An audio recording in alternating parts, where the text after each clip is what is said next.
Hi, welcome to compile करो। आज हम टोकनाइजर की सबसे इम्पोर्टेंट एल्गोरिदम के बारे में जानेंगे। बाइट पेयर एन्कोडिंग ये किस तरीके से काम करती है, हम इसका बेसिक एल्गोरिदम समझने की कोशिश करेंगे। ठीक है। सबसे पहले अगर आप देखोगे तो मैं आपको एक ओवरव्यू देता हूँ। बेसिकली जब आप कोई भी टेक्स्ट एलएलएम को देते हो, उसके बाद में वो टोकनाइज की फॉर्म में एक वेक्टर जनरेट करता है, एक एरे जनरेट करता है।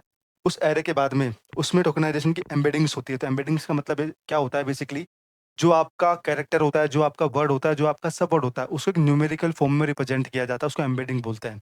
मैंने ये भी बताया था आपको लास्ट सेशन के अंदर कि एम्बेडिंग एक पूरी वोकैब के ऊपर एक मॉडल ट्रेन करके फिर उसके कॉरस्पॉन्डिंग एक न्यूमेरिकल वैल्यू जनरेट करी जाती है सब वर्ड की और कैरेक्टर की basically, right?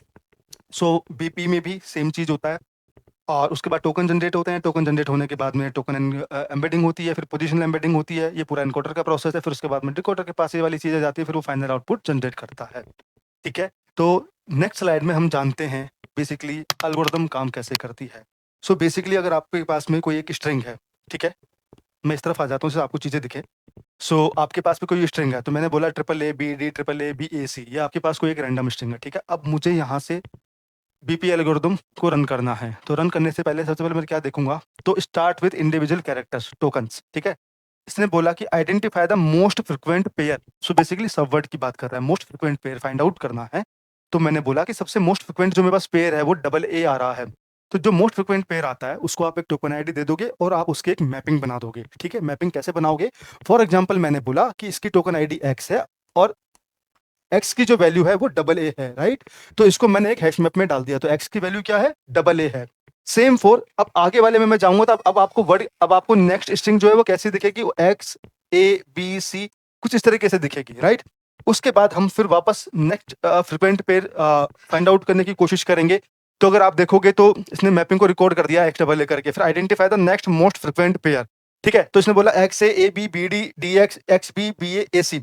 Suppose the most frequent pair is X है। यहाँ पे मुझे नहीं दिख रहा, एग्जांपल में लिया है, लेकिन नेक्स्ट वाले में अगर आप देखोगे तो मैंने सपोज करा कि एक्स है मेरे पास में मोस्ट फ्रिक्वेंट पेयर है।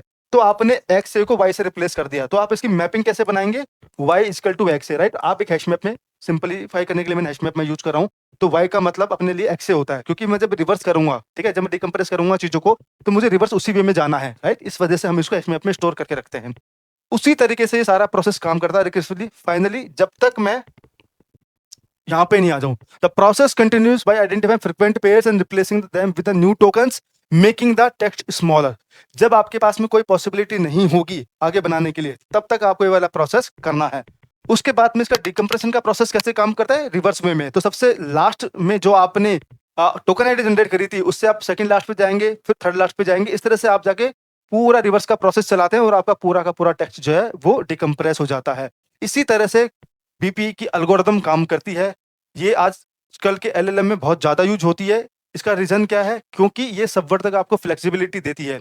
मैंने आपको बोला था कि एक वर्ड को भी सब वर्ड में ब्रेक कर दिया जाता है वोकैब की फ्लेक्सिबिलिटी के हिसाब से, राइट? इस वजह से बीपीयू को यूज किया जाता है। इसी तरह के इंटरेस्टिंग एल्गोरिदम को समझने के लिए और जानने के लिए जुड़े रहिए हमारे साथ में, और इस वाले चैनल को ज़्यादा से ज़्यादा लाइक, सब्सक्राइब और शेयर किए। Thank you.